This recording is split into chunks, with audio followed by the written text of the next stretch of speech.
Qualify చేసేద్దాం, America ఏమైతే నా పరిస్థితి లేదు. పూర్పాలు పట్టుకుంటారు, వయసు విషయం కదా, ఏం చేస్తారు గాలికి ఒరిజినల్ వరి కింద పడుతుంది, ఆ మొత్తం వెళ్ళిపోతారు. ఇది 15 to 25 years ఏమీ నేర్చుకోకుండా వెళ్ళిపోతే ఇంత 5 సంవత్సరాలు మన ఆయుష్ సగటం ఎట్లుంటుంది? ఇండియన్ ఆయుష్ సగటం ఎట్లుంటుంది? భారతీయ ఎవరైనా సరే మంచోడు చెట్టు ఎంతుంటుంది బాబు? సగటం ఎంతమంది ఎన్నో వస్తుంటారు ఇండియన్ 60 మామూలుగా కూడా 60 వరకు చేస్తుంటారు. సిగరెట్ తాగడం కుక్క ఉన్నవాడు 70, 60, 70 ఇది వస్తుంది ఏం సార్? ఫస్ట్ కుక్క చిన్నది షురూ చేస్తాడు. మీ ఆటో ఎవరైతే మీ ఊరి నుంచి తీసుకొస్తుండో మీ ముందరనే చెప్పేశారు సార్, చుక్కుని వస్తాడు, తెల్ల షర్ట్ దొరుకుంటే నల్లగైపోతుంది. రెండవది ఇప్పుడు కొత్తగా వచ్చింది ఏంటంటే గంజాయి మహమ్మారి, చాక్లెట్ల రూపంలో వస్తుంది. చాక్లెట్ తర్వాత ఈరోజు బర్త్డే అనగానే మనము చిరంజీవి గారి ఫాదర్ ఏంటో తెలుసా మీకు? Chiranjeevi god father, megastar Chiranjeevi అని చెప్తున్నాను. ఎవరు గాడ్ ఫాదర్ లేడు ఆయన. వాళ్ళ father recruited as a excise constable, సాధారణ ఎక్సైజ్ కానిస్టేబుల్ వల్ల కొడుకు ఎన్సీసీ క్యాడెట్ ఆయన. ఎలాంటి గాడ్ ఫాదర్ లేకుండా కష్టపడి మన ఊరి పాండవులు ఆ టైంలో ఒక మామూలు యాక్టర్ దాంట్లో పాత సినిమా మీ ఫాదర్లో ప్రిన్సిపల్ సర్వీస్ అప్పట్లో ఉండే ఫస్ట్ ఫిల్మ్లో ఆ టైంలో కష్టపడి ఎన్నో వారి అల్లూరు రామలింగ గారి కమెడీని ఉండే తెలుగులో ఆయన దృష్టిలో పడడంతో ఆ ఖైదీ సినిమాతో లైఫ్ టర్న్ అయిపోయింది. ఒక మెగాస్టార్గా తెలుగు సినిమా చరిత్రలో తిరుగులేని నాయకుడు ప్రధానైపోయాడు. వాళ్ళ ఫాదర్ ఏంటి బాబు? ఎక్సైజ్ కానిస్టేబుల్ అయ్యాడు. వాళ్ళ బాబు చిన్న కొడుకు ఏంటి? పవన్ కళ్యాణ్ ఈరోజు ఆంధ్ర, ఇప్పుడు అప్పట్లో ఉమ్మడి ఆంధ్రప్రదేశ్, ఇప్పుడు ఏపీ ఆంధ్రప్రదేశ్కి ఉప ముఖ్యమంత్రి. మనం కష్టపడితే అంతగా ఒక విద్యార్థి ఉండేది, పోరాడేది పోయేది బానిస సెంటర్ తప్ప అని చదువుకుందాం.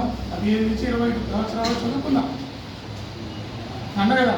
100 రూపాయలు ఒకసారి మీరు కష్టపడి అమ్మకు ఒక ముద్ద తినిపించే అదృష్టాన్ని నోచుకోవాలి తప్పకుండా. మీ అందరూ మీ అమ్మాయిలకు చెప్తున్నామ్మా, ఇదే జిల్లా ఒక మధ్యతరగతి మైనారిటీ సంబంధించిన బాక్సింగ్ బెబ్బులి సింహం లయనెస్ క్రికెట్ జరిగింది. ఇదే నిజామాబాద్ జిల్లాలో మామూలు గ్రౌండ్లో మీలోనే ఉన్న అమ్మాయి ఈరోజు 50 కిలోల వెయిట్లో ప్రపంచ ఛాంపియన్. మామూలు ఆటలు కాదు, ఏదో వాలీబాల్ టెన్నిస్ కాదు ఆమె ఆడింది. బాక్సింగ్ అంటే మార్షల్ ఆర్ట్స్. ఒక నేర్చుకునేటప్పుడే హెడ్ ఇంజరీ అయితే అక్కడే కుప్పకులు చనిపోయి చాలామంది క్రీడాకారులు ఉన్నారు. అలాంటి క్రీడలో ప్రపంచ ఛాంపియన్ ఆమె. ఏషియన్ గేమ్స్, కామన్వెల్త్, ఒలింపిక్స్ ఇవే టాప్. ఎవరైనా క్రీడాకారుడు ఈ టాప్ లెవెల్ వరల్డ్లో ఉన్న ఇవే గేమ్స్ అన్నింటిలో ప్రాతినిధ్యం వహించింది. తెలంగాణ ప్రభుత్వం ఆమె టాలెంట్ని గుర్తించి పోలీస్ డిపార్ట్మెంట్లో డిఎస్పీగా రిక్రూట్ చేసుకుంది. నెంబర్ 2 ఇక్కడ ఆమె నిజామాబాద్ స్థానికురాలు, ఇక్కడే పుట్టి పెరిగి బాక్సింగ్ ఓనమాలు కూడా నిజామాబాద్లో నేర్చుకుంది. నెంబర్ 2 హుసాముద్దీన్ బాక్సర్ వినపడ అర్జున్ అవార్డు. భారతదేశ క్రీడాకారులకు అత్యున్నతంగా ఇచ్చేది అర్జున్ అవార్డు.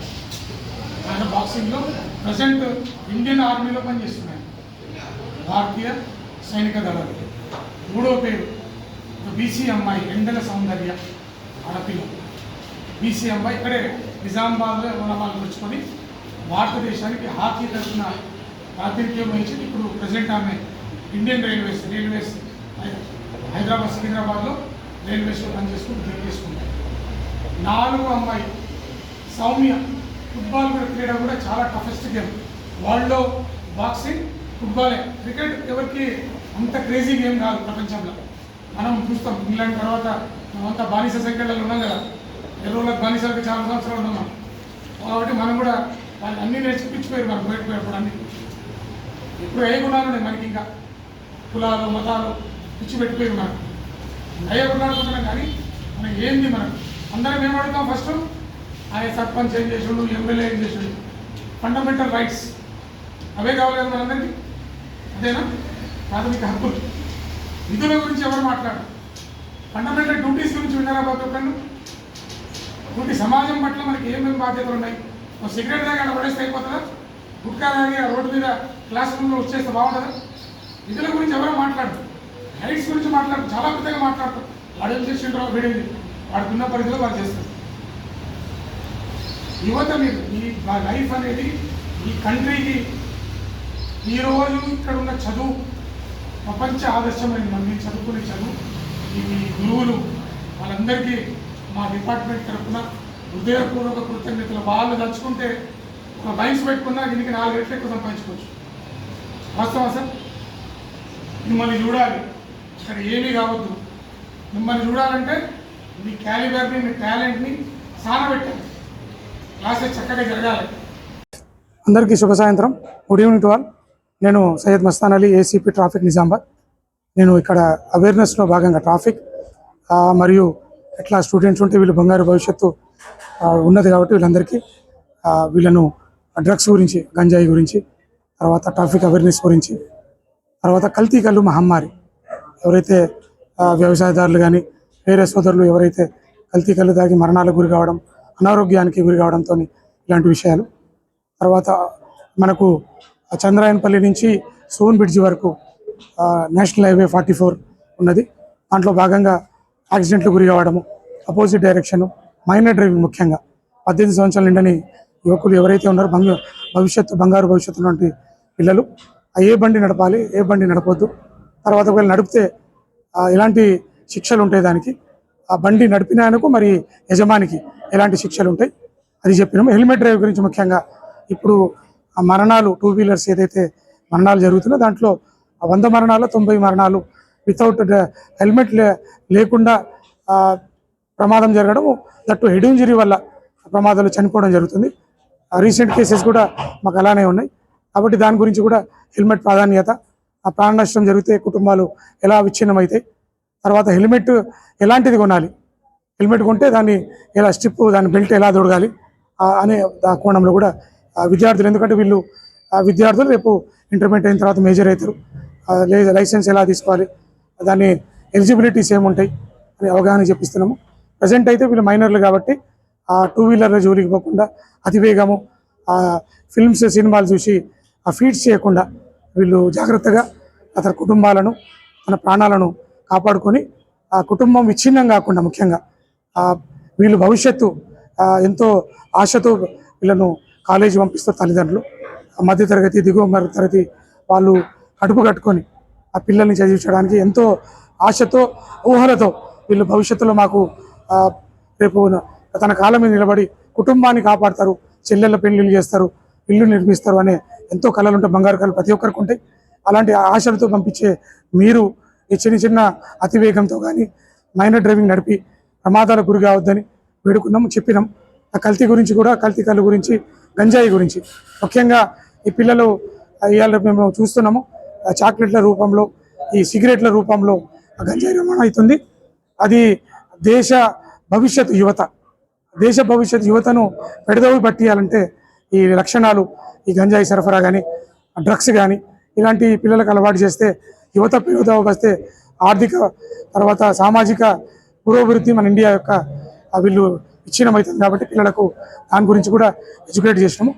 తర్వాత వీళ్ళకు చదువులో కూడా ఏకాగ్రత, క్రమశిక్షణ, మా పోలీస్ డిపార్ట్మెంట్లోకి వస్తే ఎలా ఉంటుంది అనే విషయం కూడా, సామాజికంగా చదివిన తర్వాత ఎలాంటి విద్యను బోధించాలి, ఈ గురువుల పట్ల వీళ్ళకు ఎలాంటి అవగాహన ఉండాలి, భవిష్యత్తులో ఎలాంటి విద్యను అభ్యసిస్తే కుటుంబాలు, వీళ్ళ భవిష్యత్తు బాగుండాలని ఆ విషయం కూడా వీళ్ళకు అవగాహనలో చెప్పినాం.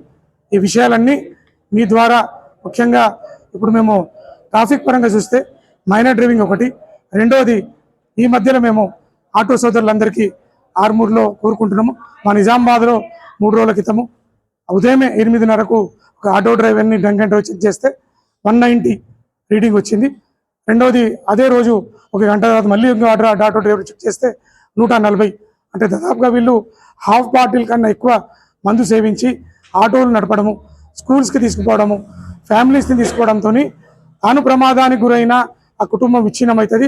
వీళ్ళు తోటి ప్రయాణికులను, ప్యాసింజర్స్ని కూడా క్యారీ చేసి ప్రమాదాలకు గురైతే ఆ కుటుంబాలు మొత్తం నష్టపోతాయి.